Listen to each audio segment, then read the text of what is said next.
how's it going?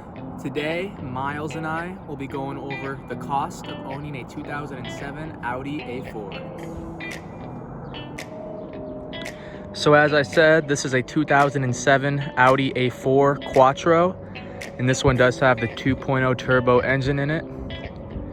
Has about 200 horsepower. I believe it gets 24 to 32 miles per gallon.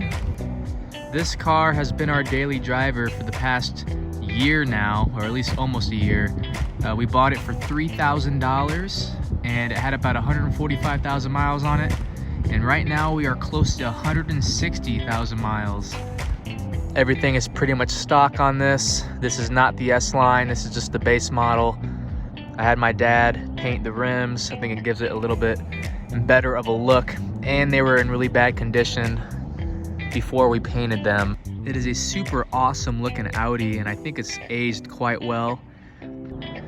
A lot of people really like this color. This is the deep sea blue, I believe, and initially I was not a fan of it. I wanted a silver one, but I only found this color, and it's grown on me a little bit. When it's nice and cleaned up and the sun's hitting it just right, it really does have a really beautiful shine to it. But most of the time people just think it's black. All right, hopping in this 2007 Audi, you'll notice it has definitely held up. In these seats, you can kind of just feel the quality in these seats. The only sign of wear and tear on these seats is this little crack right here. It's not even a full rip or anything, just a little crack. And that's about it. Otherwise, I mean, 160,000 miles of driving, and these seats are still holding up. If you've owned one of these Audis, you already know what I'm about to say. This thing breaks notoriously. Oh my goodness. Hold on a second. This right here, the glove box. The glove box breaks super easily, so easily that there's like hundreds of kits you can buy online in order to fix it. Another little flaw I'd like to point out, there's not a lot of room in here for drinks. You are able to move this up, but then we're going to talk about another little thing that breaks quite easily. This right here. This one is semi-broken. It will stay shut for the most part, but sometimes you hit a little speed bump, it will fling open. But you need to keep it up like this in order to utilize both drink carriers, because when it's down, that pretty much eliminates one drink carrier. You can have one right here, and that's about it. As far as the room inside of the actual car, there's not a whole lot of room. I'd say just enough.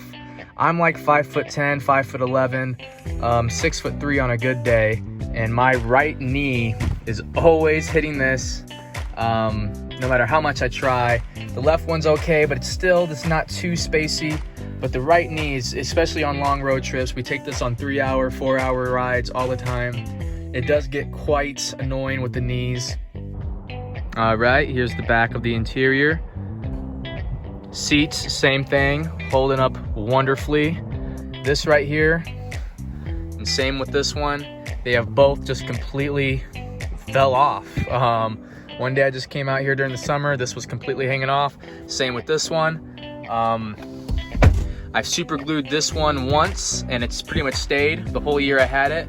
This one I've had to do 3 times, and I'm guessing that's because we moved the seat, you know, forward and backwards, because me and my girlfriend shared this car.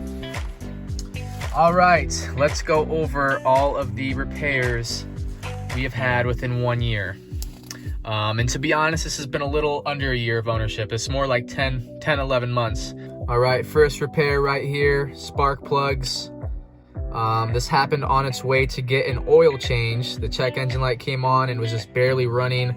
And luckily it made it to the shop and they did the oil change and they replaced the spark plugs. $565. All right, second repair. It happened to me, it got me. Second week of owning it, I noticed a very loud rumble when I turned the car on. You know, you just pretty much, you can hear the chains start slapping and rumbling. Check the prices, check it out. And then, boom, pretty much $2,000. All right, what do we got here? This one was recent. This one was small. Again, another oil change. We don't want to count that. That's just basic maintenance. But the passenger rear caliper the brake caliper bolt was loose. So every single time I pressed the brake, it pretty much feel like my back wheel was gonna fall off, but it was really the caliper.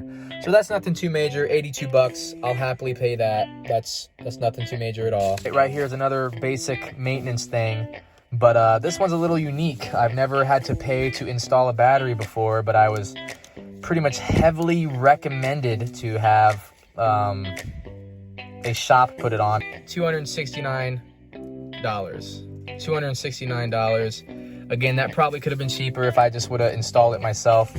We bought this late summer, so we knew the winter was coming up, so we just repaired the exhaust pipe. We pretty much just put a patch on it. A temporary fix of $101. All right, last receipt that I have with me besides this basic oil change receipts, brake pads, and some other brake work. Total of $439. There is one receipt that I do not have with me, and that is a whole new exhaust put on. I know I showed you the exhaust receipt earlier of putting the patch on it. That did not last, too long. As a matter of fact, I didn't even make it till winter. Around October, November, I was just driving home, and the exhaust completely just snapped in half. I had to drive home with it pretty much dragging on the ground, making a horrible noise. Luckily, my dad works at a body shop, and he was able to get a very cheap deal on a complete custom-made exhaust. I do have a little video of it right down here. Pretty much this guy just welded together this exhaust. I don't know, man. All I know is I paid about $700 when other stores around me were quoting $1,400, even closer to $2,000. So my final opinion is, if you want to go buy one of these older Audis, I'd say go for it. Go test drive them, go see how expensive they are in your area, and just go from there. You're always going to have someone say, oh, you shouldn't buy these older luxury cars. Oh, you shouldn't buy older foreigns, BMWs, Audis. Good luck with that. Well, okay, that's fine. You can go drive your Toyota Crayola, and I'm gonna be here in my 15-year-old Audi, and I'm gonna be maintaining it. I'm gonna be taking care of it, just like you should as well. If you go buy one of these, make sure you take care of it, and make sure you have the finance to take care of it as well, because these dealerships and these shops, they're gonna charge like it's a brand new Audi. So just keep that in mind when buying these cars. Any car is gonna have maintenance, no matter what brand it is. Every car has documented issues, so I don't think there's no downsides in buying one of these cars as long as you take care of it.